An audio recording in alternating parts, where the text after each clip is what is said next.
امام شافعی رحمۃ اللہ علیہ کے ایک واقعہ آتا ہے کہ بادشاہ ہارون الرشید کا دربار لگا ہوا تھا اور بڑے بڑے علماء وہاں پر موجود تھے۔ امام شافعی اس وقت چھوٹے عمر کے تھے لیکن بڑے شوق کے ساتھ اس مجلس میں جا کر بیٹھ گئے۔ ہارون الرشید نے لوگوں سے سوال کیا کہ تم لوگ جو بڑے بڑے علماء ہو، بڑے بڑے مشائخ ہو، قرآن حدیث کا علم رکھتے ہو، میرے بارے میں بتاؤ، میں جنت میں جاؤں گا یا دوزخ میں جاؤں گا؟ لوگوں نے کہا اس کا جواب ہم کیسے دے سکتے ہیں؟ قرآن سے مسئلہ تو بتا سکتے ہیں لیکن کسی کی قسمت کا فیصلہ نہیں بتا سکتے۔ ہاں، احکام بتائے جا سکتے ہیں، زندگی میں انسان کو کس رنگ سے کس ڈھنگ سے رہنا چاہیے، اللہ تعالیٰ کس چیز سے راضی ہوتا ہے، کس چیز سے ناراض ہوتا ہے، یہ تو ہم بتا سکتے ہیں۔ لیکن یہ سوال کہ آدمی جنت میں جائے گا یا دوزخ میں جائے گا، یہ تو غیب کی باتیں ہیں۔ کسی انسان کے بارے میں قرآن حدیث کا جاننے والا غیب کی باتیں بیان نہیں کر سکتا۔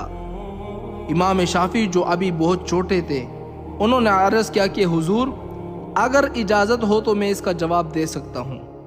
بادشاہ نے کہا کہ ضرور دیجیے۔ اللہ تعالیٰ نے امام شافعی رحمۃ اللہ علیہ کو بڑی بصیرت سے نوازا تھا۔ امام شافعی نے کہا کہ حضور آپ تو سوال کرنے والے ہیں اور میں جواب دینے والا ہوں۔ آپ اوپر بیٹھے ہوئے ہیں اور میں نیچے بیٹھا ہوا ہوں، یہ کیسے ہو سکتا ہے؟ اس لیے آپ نیچے اتر جائیں اور مجھے اوپر بٹھا لیجئے۔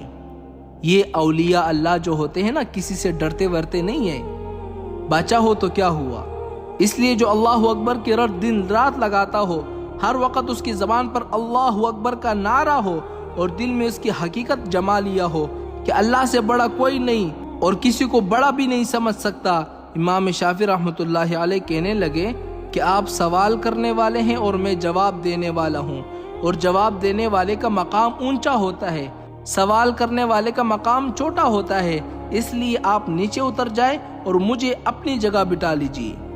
بادشاہ نے اس چھوٹے بچے کی یہ گفتگو سنی نا، اور کہا کہ اس بچے کو اوپر بٹھا دو اور میرے لیے نیچے انتظام کر دو۔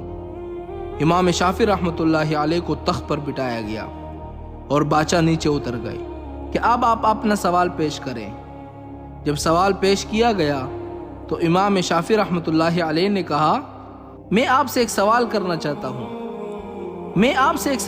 چاہتا ہوں، آپ بتائیں کہ کیا زندگی میں کبھی ایسا ہوا ہے کہ اللہ کے خوف سے آپ گناہوں سے بچ گئے ہوں اور وہاں پر کوئی ایسی چیز بھی نہیں ہو جو آپ کو گناہ سے روک سکے، لیکن محض اللہ کی خوف کی وجہ سے، اللہ کی ڈر کی وجہ سے آپ نے گناہ چھوڑ دیا ہو؟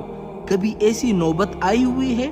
بادشاہ نے کہا کہ ہاں، بسا اوقات ایسا ہوا ہے کہ کوئی روک ٹوک نہیں تھی، کوئی دیکھنے والا بھی نہیں تھا، لیکن اس کے باوجود میں نے گناہوں سے اپنے آپ کو بچا لیا۔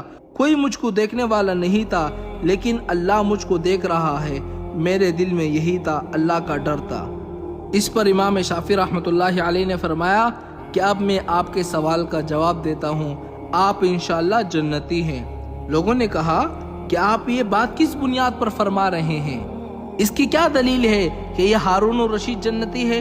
امام شافعی رحمۃ اللہ علیہ نے قرآن کو اٹھایا اور یہ آیات نکالی، وَأَمَّا مَنْ خَافَ مَقَامَ رَبِّهِ وَنَهَى النَّفْسَ عَنِ الْهَوَىٰ فَإِنَّ الْجَنَّةَ هِيَ الْمَأْوَىٰ۔ جو آدمی اللہ کے خوف سے ڈر گیا اور اللہ کے خوف کی وجہ سے گناہوں سے بچ گیا تو جنت میں اس کا ٹھکانہ بنا دیا جاتا ہے۔ امام شافعی رحمۃ اللہ علیہ نے کہا اس آیات سے معلوم ہوتا ہے کہ آپ انشاءاللہ جنتی ہیں۔ تو معلوم ہوا میرے بھائیو، اللہ کا خوف اتنی قیمتی چیز ہے، اتنی باری اور عظیم الشان چیز ہے کہ جس آدمی کے دل میں اللہ کا خوف آ جاتا ہے نا، اللہ تعالیٰ اس کے لیے جنت کا فیصلہ لکھ دیتے ہیں۔